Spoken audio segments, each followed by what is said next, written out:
Aku menghabiskan jutaan rupiah untuk pernikahan ini, bukan demi cinta, melainkan untuk menciptakan panggung sempurna di mana aku akan menjatuhkan calon suamiku dan seluruh keluarganya karena pengkhianatan. Sebelum kita mulai lebih lanjut, yuk, tekan tombol suka, serta tombol subscribe agar tidak ketinggalan kisah menarik lainnya. Dan jangan lupa absen asal kota Bapak Ibu di kolom komentar. Semoga rezeki kita semua dilancarkan, kesehatan kita diberkahi, dan keluarga kita selalu harmonis dalam lindungannya. Amin. Ini bukan pernikahan biasa.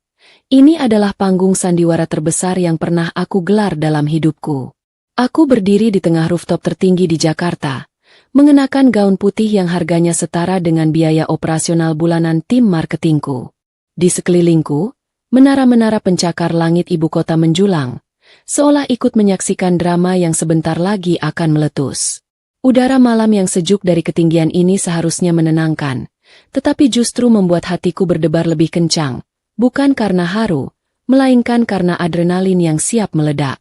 Aku tahu betul, ini adalah malam terakhirku memainkan peran sebagai pengantin yang bodoh dan naif.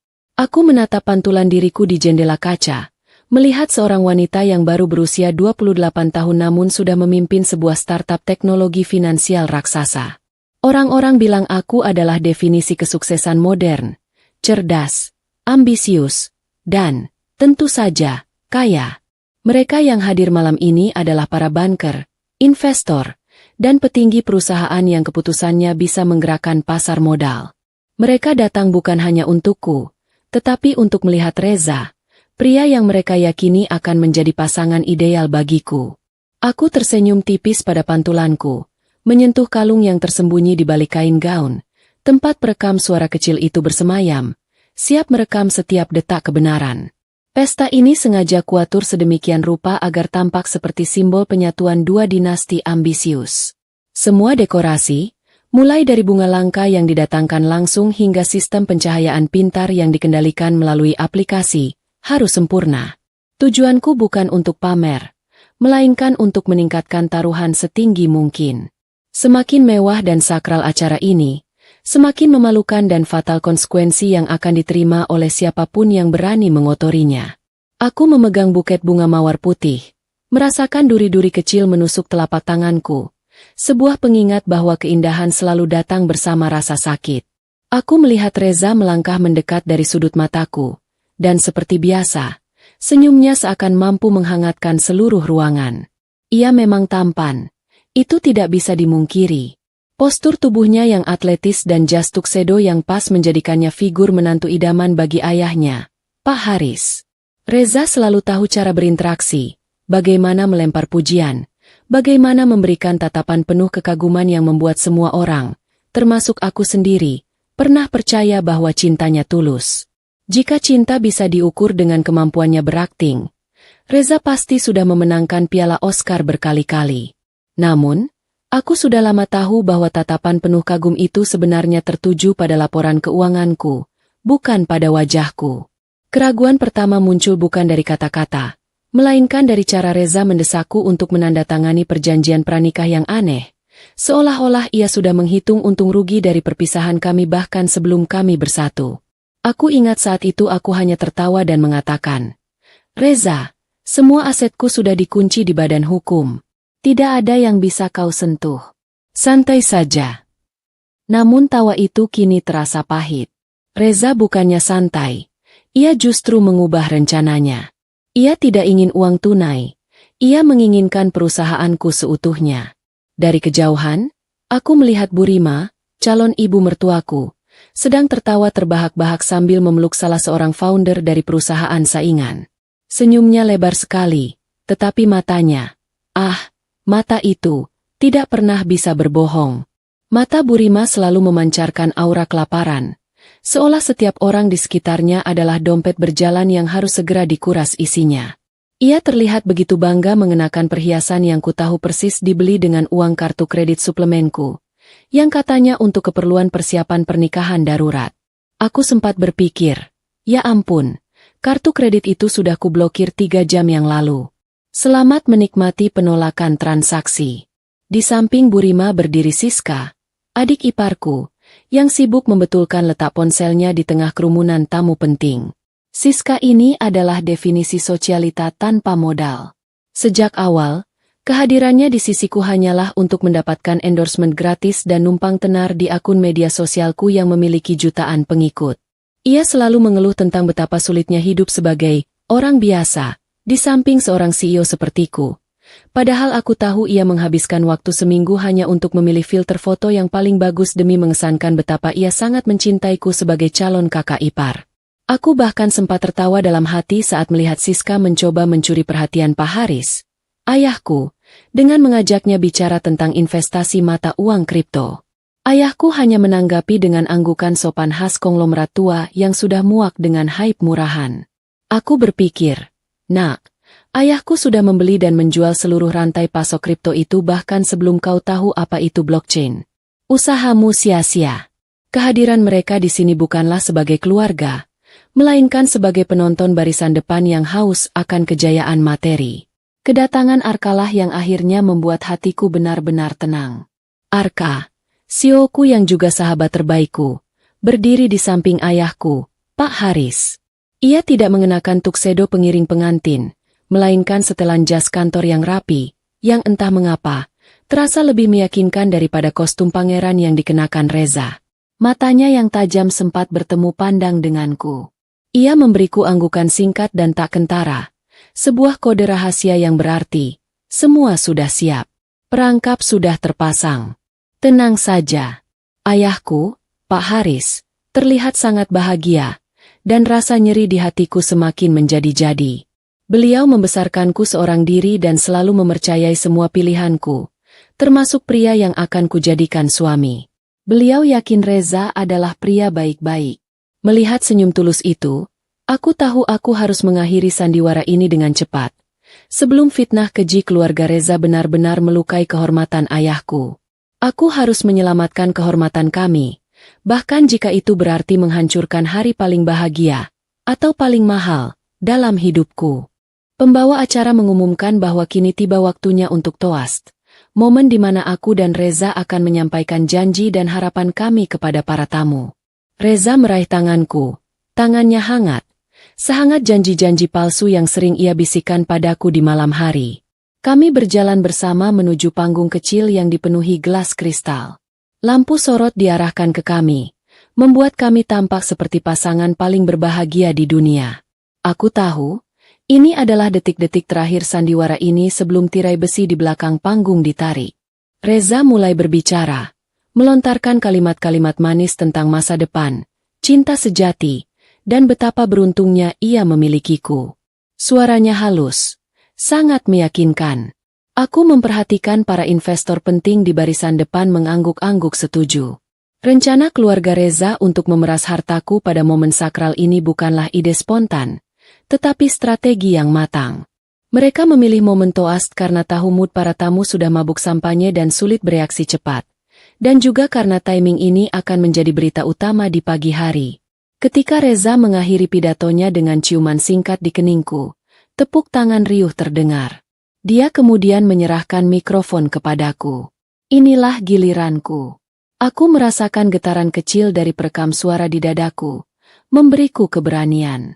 Aku menatap semua tamu, wajah-wajah penuh ekspektasi, berharap mendengar kisah cinta yang indah dari CEO tercinta mereka. Aku membuka mulut, tetapi sebelum sempat mengeluarkan sepatah kata pun, Bu Rima tiba-tiba muncul di samping kami. Bu Rima melangkah maju dengan gerakan yang dramatis, seolah hendak memberikan pelukan terakhir yang tulus, tetapi aku merasakan hawa dingin di punggungku. Ia memelukku erat, terlalu erat, dan mendekatkan bibirnya ke telingaku, seolah ia adalah ratu ular yang siap menyuntikkan bisa paling mematikan di puncak menara ini. Bau parfumnya yang berlebihan menyesakkan napas, tetapi suaranya yang ia bisikan terdalam, sangat rendah, dan penuh ancaman, lebih mengerikan daripada bisikan iblis. Anya sayang, dengarkan baik-baik, bisik Bu Rima. Cengkeramannya pada bahuku menguat hingga terasa sakit, tetapi aku mempertahankan senyumku. Malam ini juga, kau transfer 51% saham mayoritas perusahaanmu ke rekening Reza. Besok pagi, kami butuh kendali penuh. Kami tidak mau uang receh. Kami mau perusahaanmu seutuhnya. Kalimatnya bukan permintaan, melainkan perintah yang final dan mutlak. Aku merasakan jantungku berhenti sejenak. Ya, inilah dia. Bukan rumah mewah, melainkan startup yang kubangun dengan keringat dan darah selama 5 tahun. Itu lebih mahal, lebih berharga, dan jauh lebih keji. Bu Rima melihatku terdiam, dan ia menyimpulkan bahwa aku ketakutan. Ia tersenyum menang, lalu melanjutkan bisikannya. Suaranya kini semakin dingin menusuk. Jika tidak, malam ini juga aku akan berteriak di depan semua investor sampahmu ini, bahwa kau telah memalsukan laporan keuangan selama 3 tahun. Aku akan tunjukkan semua bukti chat rekayasa yang dibuat Reza. Kau akan hancur, Fintech MU akan dilikuidasi, dan IPO MU akan mati bahkan sebelum fajar menyingsing. Pilihanku sederhana. Sayang, Reza dapat perusahaanmu, atau kau dapat penjara dan kehancuran korporasi. Napas Bu Rima terasa hangat di telingaku, tetapi kata-katanya sedingin es yang menembus tulang. Aku tahu Reza telah menyiapkan alibi dan bukti palsu yang bisa disalahgunakan untuk merusak citra perusahaan di mata publik dan regulator, terutama dengan posisiku yang sangat terekspos. Satu tuduhan serius tentang fraud keuangan pada malam pernikahan, di depan semua pemegang saham, sudah cukup untuk membuat nilai perusahaanku terjun bebas, bahkan sebelum aku sempat membela diri. Aku menatap lurus ke matanya saat ia melepaskan pelukannya, dan aku melihat kepuasan mutlak terpancar di sana. Ia yakin aku sudah kalah. Ia yakin aku akan memilih untuk menyerahkan perusahaanku demi menjaga kehormatan dan menghindari bencana korporasi. Namun, Bu Rima melupakan satu hal penting tentangku. Aku adalah seorang CEO yang selalu punya rencana cadangan, bahkan untuk pernikahanku sendiri. Saat Bu Rima berbalik dan hendak kembali ke tempat duduknya dengan wajah penuh kemenangan, aku melakukan satu gerakan kecil yang sangat penting. Tanganku yang memegang buket bunga merogoh saku tersembunyi di dalam gaun pengantin. Jempolku menekan tombol kecil pada kalung perekam suaraku, memastikan bahwa kalimat terakhir Bu Rima, terutama kata, memalsukan laporan keuangan, dan Reza dapat perusahaanmu, atau kau dapat penjara, telah direkam dengan kualitas terbaik. Aku berdiri di tengah panggung rooftop itu, membiarkan keheningan yang singkat menyelimuti para tamu yang sedang menunggu pidatoku. Angin malam di atas Jakarta terasa menyapu semua keraguanku. Wajahku kembali menampilkan senyum yang paling tenang dan mematikan. Mohon maaf, hadirin sekalian. Kataku melalui mikrofon, suaraku jernih dan lantang, memecah kebekuan. Aku menoleh ke arah Bu Rima yang baru saja duduk. Saya rasa, sebelum saya menyampaikan janji saya pada Reza, ada baiknya kita semua mendengarkan sepatah kata pengantar yang sangat istimewa. Kata-kata ini adalah ringkasan dari inti pernikahan yang sedang kita rayakan malam ini. Kata-kata ini datang langsung dari calon ibu mertua saya.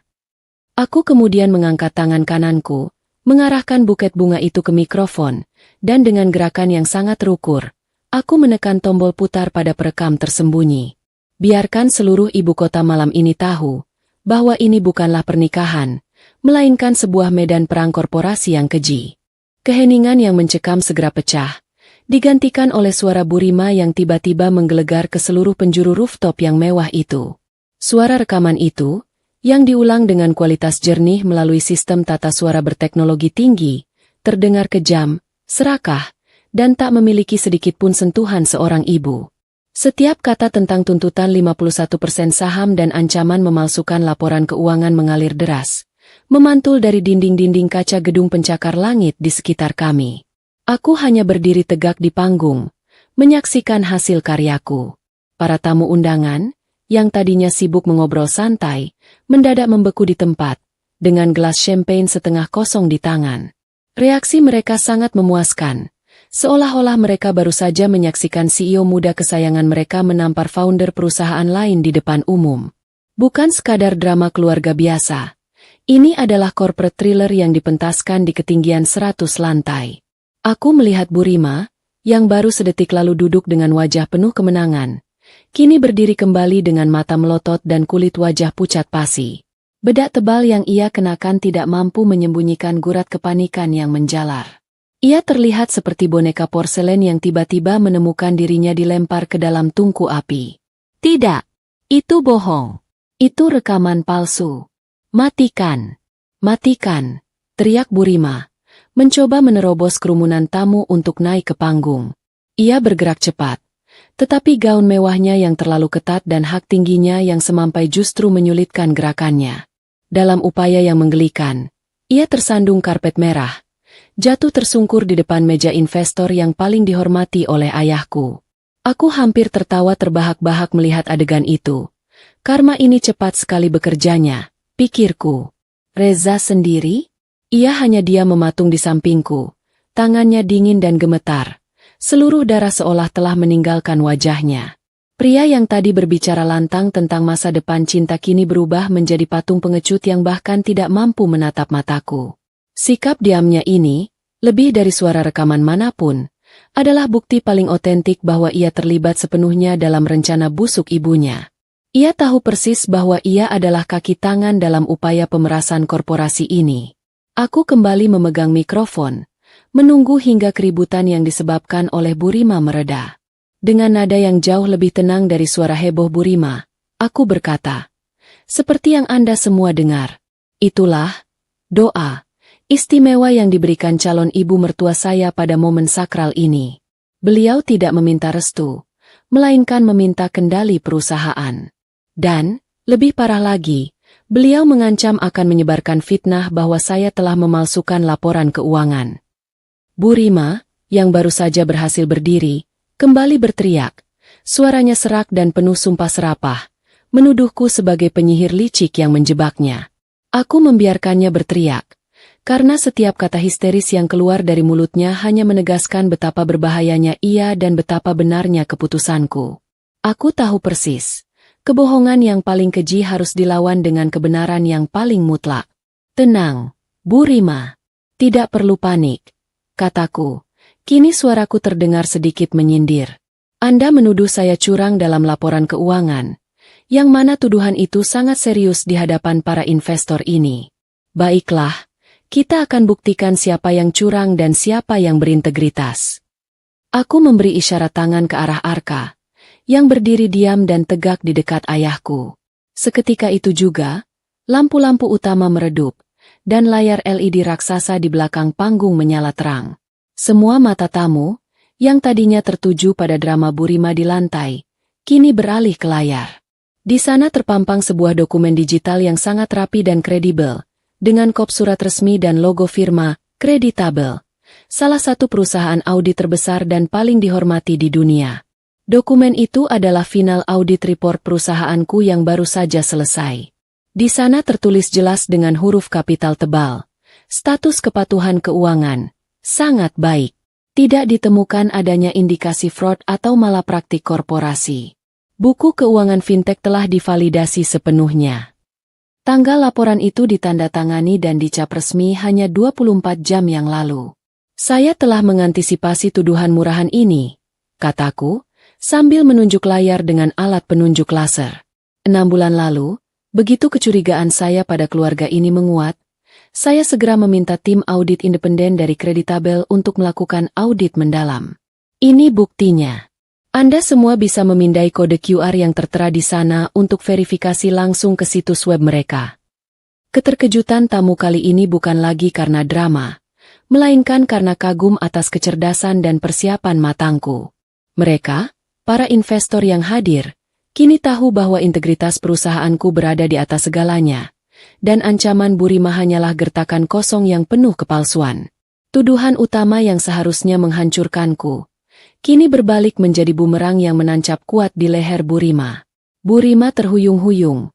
Ia tidak lagi berteriak, hanya terdengar suara erangan tertahan yang memilukan. Senjata andalannya, fitnah korporasi, telah dinetralkan. Ia menatap Reza dengan tatapan yang penuh amarah dan tuduhan, seolah berkata, "Kenapa kau tidak bilang dia sepintar ini?" Sementara itu, Reza terus menunduk. Ia tahu permainan telah usai, tetapi ia belum tahu bahwa kekalahan ini baru permulaan. Aku memastikan mata semua orang, termasuk media bisnis yang hadir, telah mencerna laporan audit itu. Setelah keheningan sejenak, aku kembali berbicara. Suaraku kini kembali santai, Seolah aku baru saja menjelaskan presentasi triwulanan biasa. Baiklah, hadirin sekalian. Integritas perusahaan telah terbukti. Sekarang mari kita beralih ke integritas moral pria yang hampir menjadi suamiku. Aku tersenyum. Senyum yang sama sekali tidak menjanjikan kebahagiaan. Ancaman pemerasan adalah satu hal, tetapi pengkhianatan pribadi adalah hal yang lain. Kita akan melihat siapa sebenarnya pria yang berdiri di sampingku ini. Pria yang kalian sebut sebagai menantu idaman, yang ternyata memiliki rencana pernikahan ganda. Aku kembali memberi kode kepada operator di belakang panggung, bersiap meluncurkan serangan pribadi yang jauh lebih menyakitkan daripada kerugian finansial. Suasana menjadi tegang lagi, kali ini bukan karena ancaman, melainkan karena rasa penasaran yang tak tertahankan. Babak baru pengkhianatan, yang melibatkan hati dan ambisi, baru saja dimulai. Aku memberikan isyarat pelan, dan seketika itu juga layar LED besar di belakangku berubah, menayangkan bukan lagi angka-angka audit, melainkan wajah Reza yang tersenyum lebar. Namun, ia tidak tersenyum ke arahku. Di sampingnya, berdiri seorang wanita cantik bergaun mewah, bukan aku, melainkan Elina, putri dari pemilik Grup Wiratama. Salah satu pesaing terkuatku di sektor teknologi keuangan. Foto itu adalah foto pertunangan. Para tamu undangan terkejut. Kali ini kejutannya lebih personal dan memalukan. Ini bukan sekadar skandal perselingkuhan murahan di hotel. Ini adalah pengkhianatan korporasi yang melibatkan strategi ganda. Menikahi CEO untuk menguasai perusahaan A, sembari bertunangan dengan pewaris perusahaan B untuk mengamankan cadangan kekayaan. Reza, sang manajer investasi, ternyata benar-benar tahu cara mendiversifikasi risiko, bahkan dalam urusan hati. Aku membiarkan foto-foto itu bergeser otomatis di layar, menampilkan detail-detail yang menyakitkan. Reza sedang menyematkan cincin di jari Elina. Reza sedang berpelukan mesra di lobi hotel mewah di Singapura. Dan yang paling mematikan, undangan pertunangan resmi dari keluarga Wiratama. Tanggal yang tertera di undangan itu? Minggu lalu, persis saat Reza beralasan padaku sedang sibuk menghadiri rapat bisnis penting di luar kota. Semua kebohongan yang ia rajut, kini terurai menjadi benang kusut yang menjerat lehernya sendiri. Reza akhirnya tersentak dari beku kengeriannya. Mencoba meraih tanganku dengan wajah memohon. Anya, dengarkan aku. Itu salah paham. Itu hanya pesta bisnis. Elina hanyalah rekan kerja. Dalihnya, suaranya parau dan putus asa. Sungguh menggelikan melihat bagaimana pria yang pandai menyusun rencana jahat, tidak mampu membuat alasan yang sedikit lebih pintar saat tertangkap basah. Aku menarik tanganku dengan kasar, seolah menyentuh najis. Rekan kerja? Apakah? Rekan kerja. Menyematkan cincin permata ratusan juta di jari pasangannya. Reza? Apakah? Rekan kerja. Menulis janji pernikahan di kartu undangan yang sudah dicetak rapi oleh Grup Wiratama. Aku menatapnya lurus, menembus topengnya yang hancur. Kau tidak hanya menipuku, kau menipu semua orang di ruangan ini, termasuk ayahku, dan terutama para investor yang kau kira bisa kau bodohi. Burima, di bawah sana, terlihat seperti sedang mengalami serangan panik. Matanya nanar menatap foto-foto mewah yang seharusnya menjadi miliknya. Ia tidak marah pada Reza karena berselingkuh. Ia marah karena Reza sebodoh itu sampai ketahuan. Aku membayangkan betapa kesalnya Burima karena harus kehilangan kesempatan menjilat kekayaan dari dua sumber sekaligus. Perusahaanku dan Grup Wiratama. Aku beralih ke foto terakhir di layar. Sebuah tangkapan layar percakapan Reza dengan seseorang yang jelas-jelas adalah event organizer pertunangannya. Di sana tertulis, Reza meminta Yo untuk memastikan, acara di Jakarta, pernikahan kami, berjalan lancar sebelum dia fokus penuh pada acara di Bali, resepsi kedua dengan Elina. Humor tercipta dari ironi penderitaannya. Ia mencoba menjadwalkan dua pernikahan layaknya rapat kantor, dan kini, jadwalnya berantakan total. Jadi, Tuan Reza, kataku, suaraku kini mengandung sedikit kelelahan, bukan karena sedih, tapi karena muak. Rencana besarmu sangat jelas. Ambil saham perusahaanku di Jakarta, lalu tinggalkan aku dan nikahi pewaris Grup Wiratama di Bali. Sungguh skema yang efisien. Sayangnya, Kau melupakan satu variabel. Aku, CEO dari startup teknologi, selalu menyimpan salinan digital untuk setiap data. Suasana di rooftop itu benar-benar hening. Hanya terdengar suara pendingin udara dan sesekali denting gelas yang tidak sengaja terjatuh di meja. Para tamu, terutama para eksekutif yang hadir, mulai berbisik-bisik, bukan karena terkejut lagi, melainkan karena jijik melihat taktik kotor seorang manajer investasi. Mereka semua tahu, di dunia korporasi, integritas adalah mata uang paling mahal, dan Reza baru saja membakar seluruh simpanannya. Aku melepaskan cincin pertunangan berlian yang melingkar di jariku. Cincin yang konon melambangkan cinta abadi. Aku menatap cincin itu sebentar, merasakan dinginnya batu yang indah itu. Bagi Reza, cincin ini mungkin hanya alat investasi. Bagiku, ia adalah simbol kebodohanku yang hampir saja kumiliki. Aku, Anya, dengan ini membatalkan pernikahan dan seluruh ikatan pernikahan yang telah disepakati. Umumku dengan suara lantang dan tegas, menutup babak ini. Aku tidak membuangnya jauh-jauh. Aku hanya menjatuhkannya tepat di atas ciuman Reza yang masih mencoba memohon di hadapanku. Cincin itu memantul pelan di dasi mahalnya, lalu jatuh berdenting di lantai marmer. Suara kecil yang mengakhiri sebuah drama besar. Seketika itu juga, Arka, CEO sekaligus pengacaraku, melangkah cepat ke atas panggung. Ia mengambil alih mikrofon dariku. Arka tidak perlu berteriak. Auranya sebagai seorang profesional hukum sudah cukup mengintimidasi. Hadirin sekalian, sebagai kuasa hukum non-eksekutif Nona Anya, saya mengumumkan bahwa Nona Anya telah resmi mengajukan gugatan dan laporan polisi terhadap saudara Reza atas dugaan penipuan, pemerasan, dan spionase korporasi. Bu Rima menjerit histeris, mencoba meraih Reza. Tetapi Reza hanya menatap Arka dengan mata kosong. Ini bukan lagi drama keluarga yang bisa diselesaikan dengan damai. Ini adalah masalah pidana dengan taruhan perusahaan miliaran. Dua petugas keamanan berbadan tegap, yang sudah disiapkan Arka, bergerak cepat. Mereka bukanlah pengawal biasa, melainkan petugas berseragam preman yang sangat terlatih. Bu Rima dan Siska diseret menjauh dari meja buffet mewah yang belum sempat mereka nikmati. Siska yang panik malah mencoba merebut ponsel salah satu wartawan untuk merekam drama ini, tetapi usahanya gagal dan ia malah tersandung. Mereka diseret turun dari rooftop yang megah itu, melalui lorong-lorong kaca yang tadinya mereka gunakan untuk berpose, kini mereka lewati sebagai pecundang. Aku menatap kepergian mereka dengan perasaan lega yang luar biasa. Beban berat yang selama ini kupegang, kini terlepas. Pernikahan palsu ini telah kuakhiri. Reza dan keluarganya telah kehilangan kesempatan emas mereka untuk menjadi kaya raya, dan yang lebih penting, mereka telah kehilangan martabat yang tidak ternilai harganya. Drama telah usai. Kini, saatnya babak pembersihan dan konsekuensi hukum dimulai. Gerimis malam ibu kota menyambut keluarga Reza dengan kejam, seolah alam ikut menertawakan kemalangan mereka.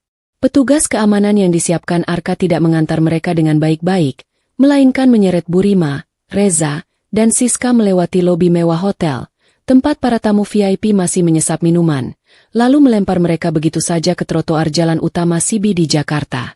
Kontrasnya luar biasa. Dari puncak menara Gading yang hangat, kini mereka terdampar di kaki menara, basah kuyup di bawah lampu jalan yang dingin. Aku melihat pemandangan itu dari balik kaca rooftop, jauh di atas.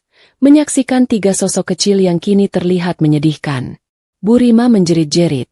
Gaun mahalnya kini basah kuyup dan lepek, mencetak bentuk tubuhnya yang berantakan.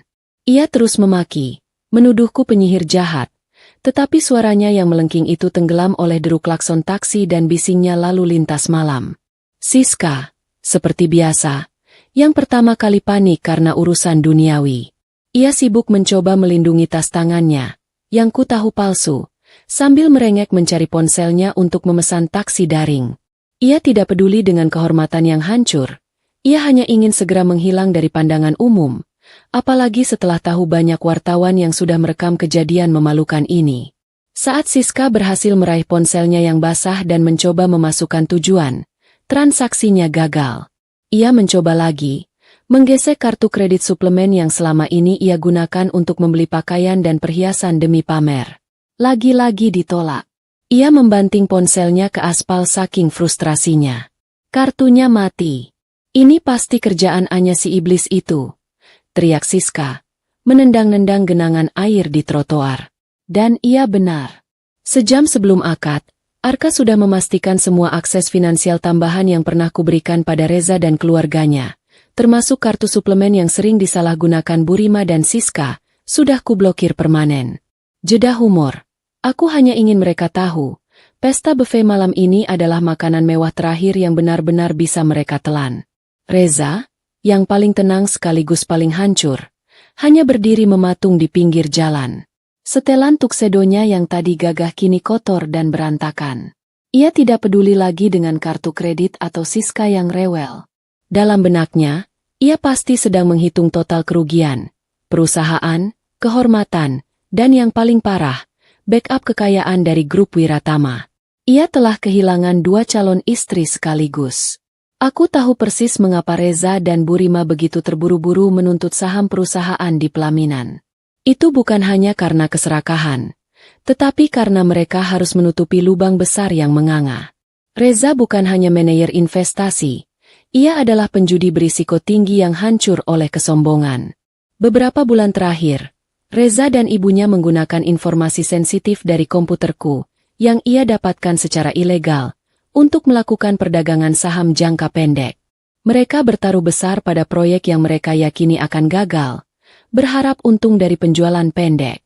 Namun, aku sudah mengubah strategi perusahaan dan proyek itu malah sukses besar, membuat prediksi Reza meleset total. Kerugiannya mencapai miliaran, dan batas waktu pelunasan utang pada perusahaan investasi swasta yang mereka pinjami uang jatuh tempo besok pagi. Mereka sudah menggadaikan satu-satunya aset berharga mereka, apartemen di kawasan Kemang, sebagai jaminan.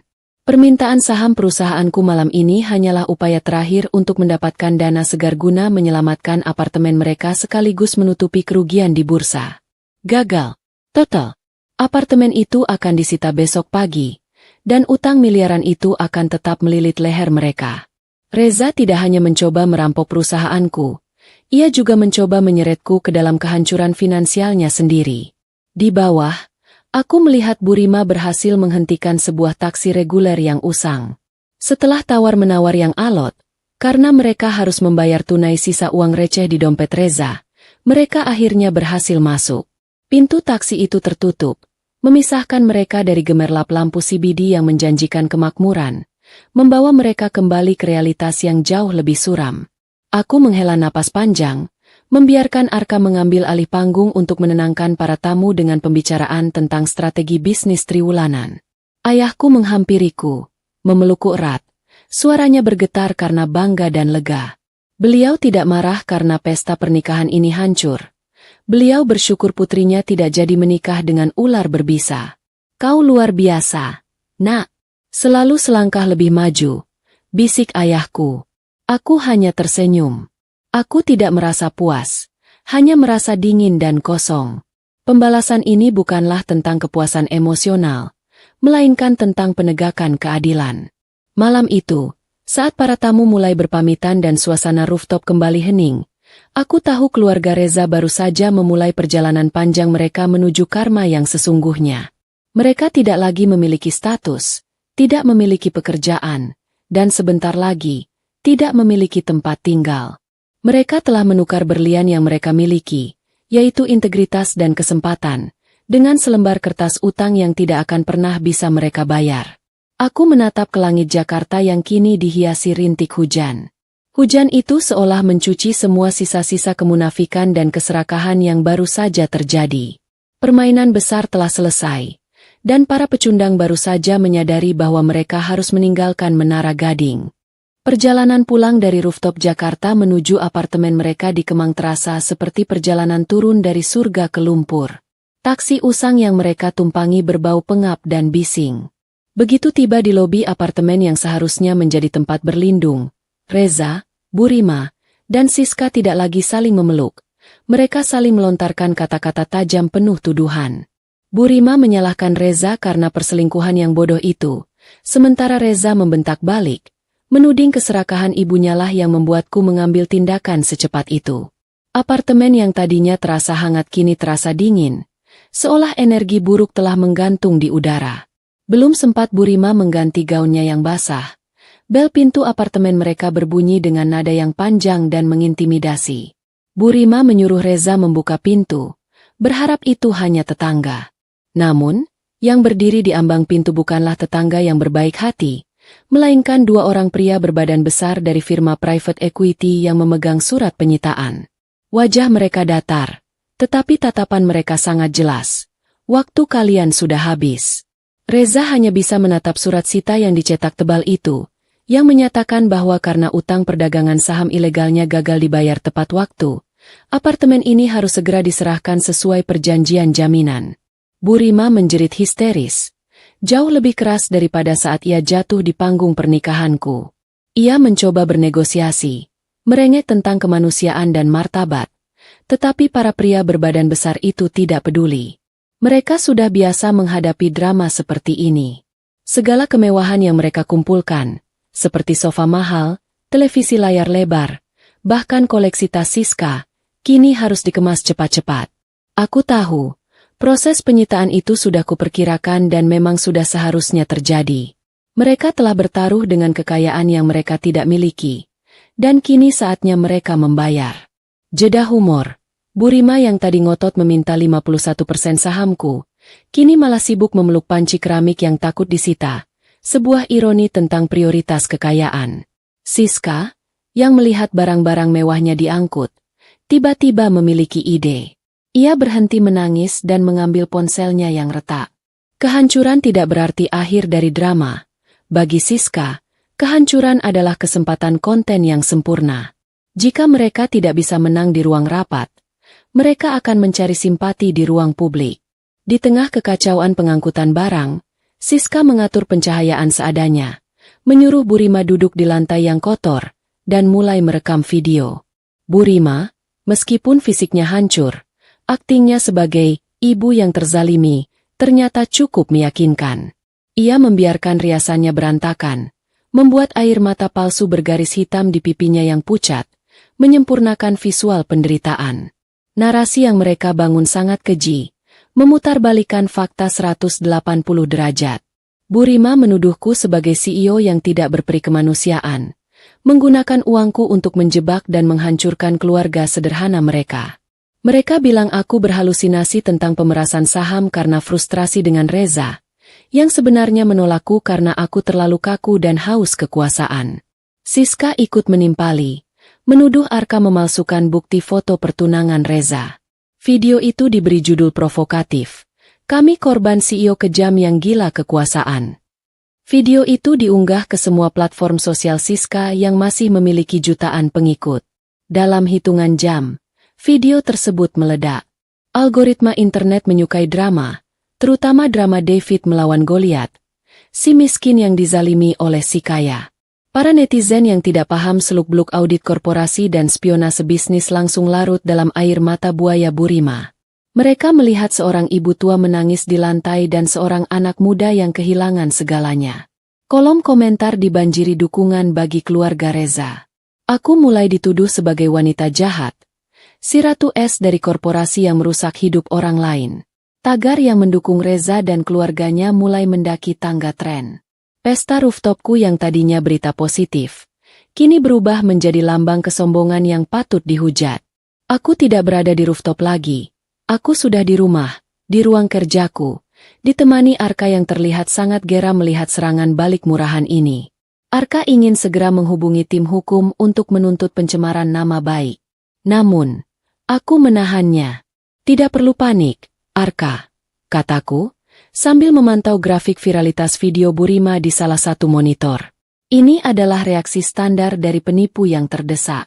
Mereka tidak lagi punya kekuatan finansial, jadi mereka mencari kekuatan dari opini publik yang murah. Biarkan saja mereka mengumpulkan massa.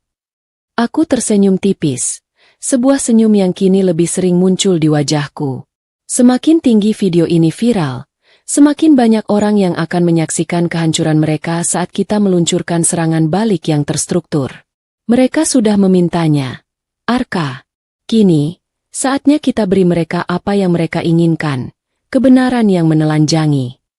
Malam itu, saat Burima dan Siska akhirnya terpaksa meninggalkan apartemen mereka, berbekal beberapa koper penuh pakaian basah, mereka merasa sedikit lega karena berhasil memenangkan perang opini publik.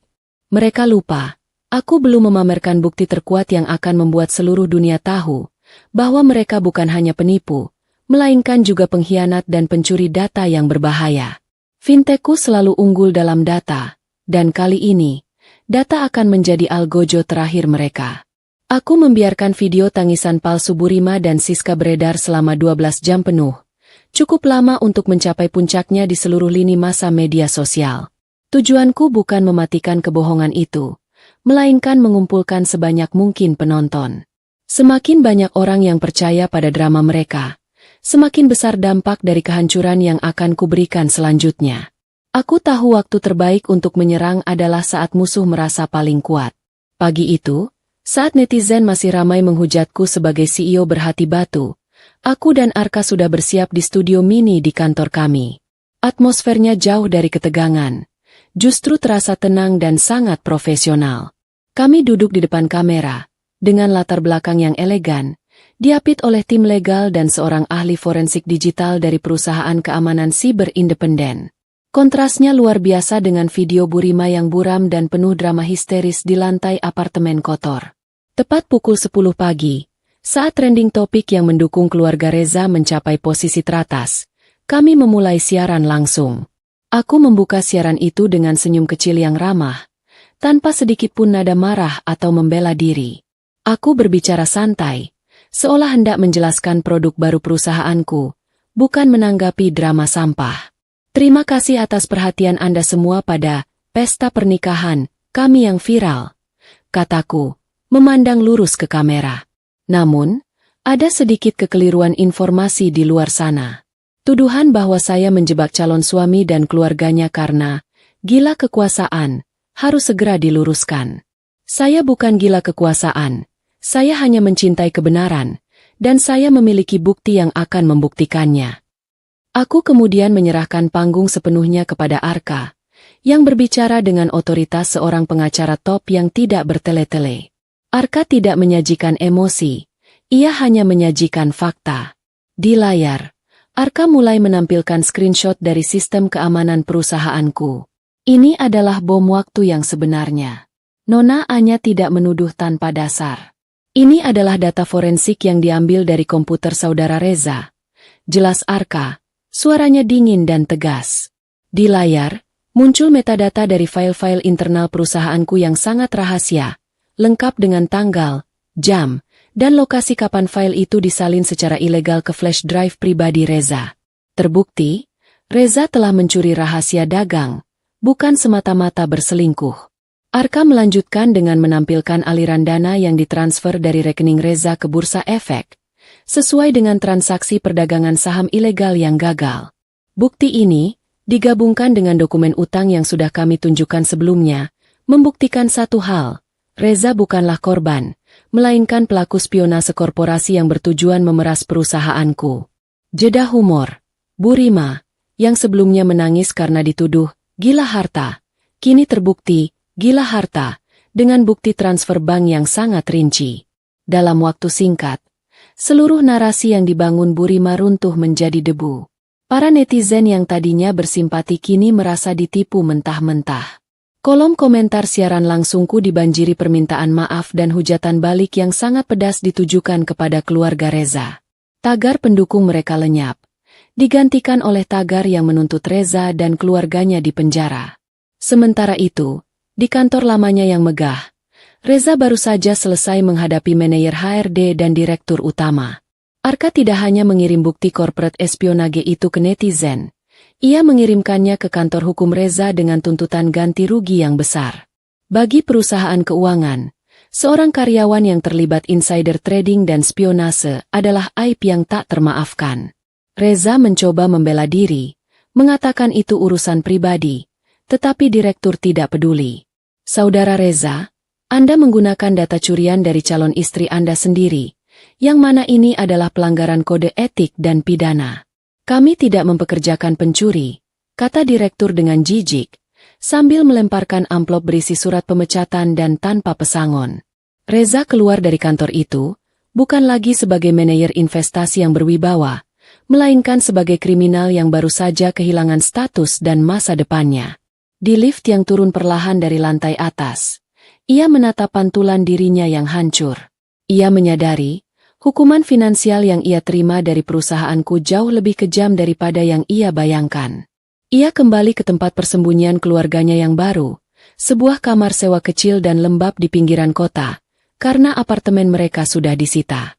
Di sana, ia disambut oleh Bu Rima dan Siska yang panik, karena ponsel mereka dibanjiri hujatan netizen dan panggilan dari penagih utang.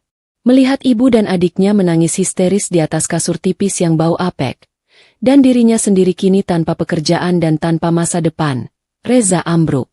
Ia tidak lagi memiliki rumah, tidak lagi memiliki karir, dan tidak lagi memiliki martabat. Ia baru saja menyadari bahwa ia tidak hanya kalah dalam drama pernikahan, tetapi ia telah menghancurkan seluruh garis hidupnya sendiri. Pukulan telak dari dunia korporasi telah mengirimnya langsung ke level terendah dalam waktu kurang dari 24 jam. Kamar peta kecil yang kini mereka sewa terasa seperti penjara yang diselimuti bau apek dan lembab, jauh dari apartemen mewah yang baru saja mereka tinggalkan. Reza, Bu Rima, dan Siska harus berbagi ruang yang sempit, tempat di mana suara tetangga yang berisik dan lolongan anjing liar menjadi musik latar mereka. Kemewahan, uang, dan status, semua menguap dalam hitungan hari. Penagih utang tidak pernah tidur, dan teror panggilan serta gedoran pintu menjadi rutinitas baru yang menyiksa. Reza, yang tadinya terbiasa berbicara dengan para banker dan investor, kini harus bersembunyi di balik tirai lusuh setiap kali mendengar suara motor berhenti di depan kontrakan. Martabatnya sebagai pria terpelajar dan mapan telah terkubur dalam-dalam. Bu Rima, yang stresnya mencapai puncak, tidak lagi berteriak manja. Ia kini hanya bisa merengek dan menyalahkan. Ia menuduh Reza tidak becus mencari perempuan kaya dan menuduh Siska menghamburkan uang untuk tas-tas palsu. Mereka terjebak dalam lingkaran toksik, saling menyalahkan atas kehancuran yang mereka ciptakan bersama. Siska, yang sudah terbiasa hidup mewah dan malas bekerja, tidak tahan dengan kehidupan kelas bawah itu. Ia mencoba menjual sisa perhiasan imitasi dan beberapa barang palsu branded yang ia miliki di internet. Kecerdasannya yang terbatas pada fashion dan media sosial, membuatnya nekat mencoba penipuan online kecil-kecilan untuk mendapatkan uang cepat. Ia lupa, netizen yang ia tipu mungkin tidak sepintar CEO sepertiku, tetapi polisi jauh lebih pintar. Siang itu, saat Siska sedang asyik bertukar pesan dengan calon korban yang akan mentransfer uang, tiba-tiba 3 pria berpakaian preman, yang ternyata adalah polisi yang menyamar, masuk ke dalam kamar sewa mereka. Siska menjerit histeris. Ia ditangkap di depan ibunya, karena puluhan laporan penipuan online murahan yang ia lakukan telah menumpuk di kantor polisi. Kontrasnya sangat menyakitkan. Siska, dengan pakaian rumahan yang lusuh, diseret keluar dari kamar kotor itu, masih sempat berteriak memanggil ibunya untuk membelikannya pengacara mahal. Jeda humor. Aku membayangkan bagaimana Siska akan menjelaskan pada narapidana lain bahwa ia dipenjara bukan karena korupsi miliaran, melainkan karena menjual tas palsu seharga Rp200.000. Bu Rima, yang menyaksikan putri kesayangannya diseret, tidak lagi mampu berteriak. Tekanan darah tingginya yang sudah parah karena stres meledak. Ia ambruk ke lantai, wajahnya miring, dan bicaranya tercekat. Ia mengalami stroke ringan. Tubuhnya, yang tadinya penuh kesombongan, kini lumpuh sebagian dan tak berdaya. Saat Reza pulang setelah seharian mencari pekerjaan kasar yang menolak ijazah sarjananya, ia disambut oleh pemandangan kehancuran total. Siska sudah tidak ada, dan ibunya terbaring lemah di atas tikar tipis, tidak mampu bergerak atau berbicara dengan jelas. Bau obat-obatan dan pesing menguar dari sudut ruangan. Reza menatap ibunya, bukan dengan kasih sayang seorang anak, melainkan dengan kebencian yang mendalam. Ia tahu, semua ini berawal dari bisikan serakah Bu Rima di pelaminan. Ia meledak, menumpahkan semua amarah dan rasa frustrasinya di depan wajah ibunya yang lumpuh. Puaskah, Bu? Semua hancur. Aku benci dilahirkan dari rahim wanita serakah sepertimu, teriaknya. Bu Rima hanya bisa mengeluarkan erangan tertahan dan air mata yang mengalir deras dari mata yang sehat. Ia mencoba meraih tangan Reza, meminta maaf, tetapi Reza justru mundur, jijik. Ia meninggalkan ibunya yang lumpuh sendirian di kamar gelap itu, memilih untuk tenggelam dalam keputusasaan di warung kopi pinggir jalan. Keesokan harinya, Reza benar-benar tidak punya pilihan selain meninggalkan kemeja rapi dan sepatu mengkilapnya. Dengan ijazah sarjana yang tak berguna, ia terpaksa melamar menjadi kuli panggul di pasar induk, pekerjaan kasar yang dulu selalu ia hina. Setiap pagi, ia memanggul karung beras seberat puluhan kilogram, dengan punggung yang pegal dan tubuh yang berkeringat. Ia telah menukar jabatan manajer investasinya dengan status kuli kasar, kehormatan istrinya dengan utang, dan rumahnya dengan kamar petak yang pengap. Kehidupan yang Reza dambakan dan yang ia coba curi dariku, kini berbalik menjadi neraka dunia yang ia ciptakan sendiri. Ia benar-benar sendirian, tanpa status, tanpa uang, dan tanpa martabat. Keringat dan debu pasar kini menjadi bagian dari aroma sehari-hari Reza, menggantikan wangi parfum mahal dan aftershave bermerek. Setiap hari, saat memanggul karung beras dan sayuran, ia terus dihantui oleh bayangan masa lalu. Ia teringat betapa mudahnya hidup ketika ia masih bersamaku, betapa enaknya makanan yang ia makan, dan betapa lembutnya perlakuan yang ia terima dariku. Dalam keputusasaan yang melilitnya, sebuah ide naif muncul di benaknya, memohon belas kasihan. Ia yakin, wanita sebaik aku, yang dikenal dermawan dan memiliki yayasan sosial, tidak akan tega melihat mantan calon suaminya hancur berkeping-keping. Ia percaya, pasti masih ada sedikit sisa cinta atau setidaknya rasa kasihan di hatiku yang bisa menyelamatkannya dari neraka ini. Dengan uang receh hasil memanggul barang selama 3 hari, Reza membeli kemeja bekas yang paling layak di pasar loak dan mencukur rambutnya yang gimbal. Penampilannya masih jauh dari kata rapi, tetapi ia merasa ini adalah pakaian terbaiknya untuk menemui seorang CEO.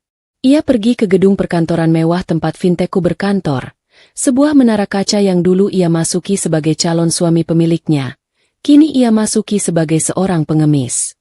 Penjaga keamanan di lobi menyambutnya dengan tatapan curiga dan tidak ramah. Reza harus menunggu berjam-jam di luar, di bawah terik matahari, menahan lapar dan menahan malu. Ia melihat para karyawan fintechku yang muda dan bersemangat berlalu lalang, mengenakan pakaian rapi, tertawa santai, hidup di dunia yang kini terasa ribuan mil jauhnya dari kamar sewa apeknya. Akhirnya, di sore hari, saat jam kantor usai, aku muncul dari pintu lobi utama. Aku berjalan dengan anggun, mengenakan blus sutra yang elegan dan rok pensil yang rapi. Wajahku bersinar, jauh lebih cerah dan berwibawa daripada yang Reza ingat. Aku terlihat seperti wanita yang baru saja memenangkan perang besar dan memulai era baru kekuasaan. Reza langsung berlari, menerobos kerumunan karyawan yang bubar kerja. Ia menghadang langkahku, memaksaku berhenti. Ia tidak peduli dengan tatapan terkejut dari semua orang di lobi yang mungkin mengenali wajahnya dari berita viral memalukan itu. Baginya, ini adalah kesempatan terakhir. Anya, ini aku, Reza, ucapnya, suaranya parau, air mata langsung menggenangi matanya. Ia menjatuhkan dirinya, bersimpuh di kakiku, di atas lantai marmer yang bersih. Ia tidak pedalam ragu untuk merendahkan martabatnya. Aku salah. Aku bodoh. Aku sudah mendapat karmaku. Tolong, beri aku kesempatan kedua. Ibuku sakit, Siska di penjara. Aku tidak sanggup lagi. Aku berdiri tegak, tidak mundur selangkah pun, tetapi juga tidak mengulurkan tangan. Aku menatapnya, bukan dengan marah, melainkan dengan sorot mata yang dingin dan penuh belas kasihan, tetapi bukan belas kasihan karena cinta, melainkan belas kasihan melihat sesama manusia yang sudah kehilangan arah hidupnya. Arka, yang sudah siap di sampingku, hendak maju untuk menyingkirkannya. Aku mengangkat tangan, memberi isyarat agar Arka diam. Aku ingin menyelesaikan ini sendiri. Bangun, Reza, kataku, suaraku datar dan sangat tenang. Jangan permalukan dirimu lebih jauh lagi. Reza mendongak, matanya penuh harap yang menyedihkan. Kau memaafkanku? Kita bisa kembali seperti dulu. Aku akan menjadi budakmu. Asalkan kau mau membantuku. Aku tersenyum tipis. Senyum yang sama sekali tidak memberinya harapan. Aku sudah memaafkanmu, Reza. Aku memaafkanmu sejak hari aku meninggalkan pelaminan. Aku memaafkanmu bukan untukmu, tapi untuk ketenanganku sendiri. Tapi untuk kembali? Tidak. Aku kemudian menjelaskan, dengan nada yang begitu lembut, namun sangat tegas, seolah sedang menjelaskan sebuah keputusan bisnis yang tidak bisa diganggu-gugat. Gelas yang sudah pecah tidak bisa direkatkan kembali tanpa melukai tangan yang memegangnya. Dan lagi pula. Aku menoleh sekilas ke arah Arka, lalu mengambil sebuah amplop kecil berwarna keemasan dari tas kerjaku. Amplop itu terasa mewah dan eksklusif. Aku menyodorkannya pada Reza yang masih berlutut. Tangannya yang kotor karena debu pasar gemetar saat menerima amplop itu. Ini adalah undangan, lanjutku. Suaraku penuh kemenangan yang sangat halus. Bukan undangan pernikahan. Ini adalah undangan untuk acara khusus perusahaan minggu depan. Di sana, aku akan mengumumkan restrukturisasi besar-besaran dan pelantikan CEO baru untuk salah satu unit bisnisku. Reza menatap amplop itu dengan bingung, lalu membuka kartu di dalamnya. Di sana tercetak namaku, sebagai pimpinan utama, dan di bawahnya, tercetak nama Arka, sebagai COO dan partner strategis yang baru. Kemudian, di bagian bawah kartu itu, dengan tinta emas yang elegan, terdapat tulisan kecil. Malam peresmian ini akan diselenggarakan bersamaan dengan pengumuman pertunangan resmi saya dengan Arka. Dunia Reza runtuh untuk kedua kalinya. Lebih parah daripada saat ia kehilangan perusahaan dan rumahnya. Harapan terakhirnya untuk kembali kepadaku, atau bahkan untuk sekadar mendapatkan simpati, musnah seketika. Ia menyadari, aku tidak hanya meninggalkannya, aku juga telah menggantikannya dengan pria yang jauh lebih pintar, lebih berintegritas, dan lebih setia. Pulanglah, Reza, kataku. Suaraku kini kembali penuh kelegaan. Urus ibumu. Itu ladang pahalamu yang tersisa. Jangan cari aku lagi. Kita sudah hidup di dunia yang berbeda. Aku melangkah pergi. Masuk ke dalam mobil mewah yang pintunya dibuka oleh Arka. Mobil itu melaju perlahan, meninggalkan Reza yang masih bersimpuh di trotoar, memegang kartu undangan emas yang kini terasa seperti vonis mati. Ia meraung tertahan, memukulkan kepalan tangannya yang kotor ke aspal, menyadari bahwa pintu surga yang dulu terbuka lebar untuknya, kini telah ia kunci rapat-rapat dengan tangannya sendiri. Reza kembali ke kamar sewaannya dengan langkah gontai. Jiwanya terasa hampa setelah menyaksikan betapa sempurnanya dunia yang kini ditinggalnya. Kartu undangan mewah berwarna emas yang ia genggam kini menjadi simbol kekalahan dan penyesalan yang tak terperi. Ia melemparkannya ke lantai yang kotor, tepat di sebelah tikar tipis tempat Burima terbaring tak berdaya. Ibu Reza, yang kini hanya bisa mengerang dan menatap langit-langit, tidak tahu apa yang dibawa putranya. Namun, tatapan matanya yang tersisa memancarkan kesadaran yang pahit. Ia bisa melihat baju Reza yang kotor dan mendengar keputusasaan dalam setiap napas putranya. Ironi, ibu yang dulu merencanakan hidup mewah, kini harus menyaksikan penderitaannya di atas kasur yang bau apek, tanpa mampu mengucapkan sepatah kata pun. Reza tidak berbicara banyak. Ia kini menghabiskan waktunya dalam keheningan yang menyiksa, terperangkap antara rasa bersalah dan kebencian. Rasa lelah fisik akibat memanggul barang di pasar jauh lebih ringan daripada beban psikologis melihat ibunya yang lumpuh. Hasil langsung dari keserakahan mereka sendiri. Ia hanya bisa membeli bubur murah dan obat-obatan generik. Uangnya tidak pernah cukup untuk membawa ibunya ke rumah sakit yang layak. Di tengah kegelapan kamar sewaan itu, Reza sering mendengar suara samar dari televisi tetangga yang menembus dinding triplek yang tipis.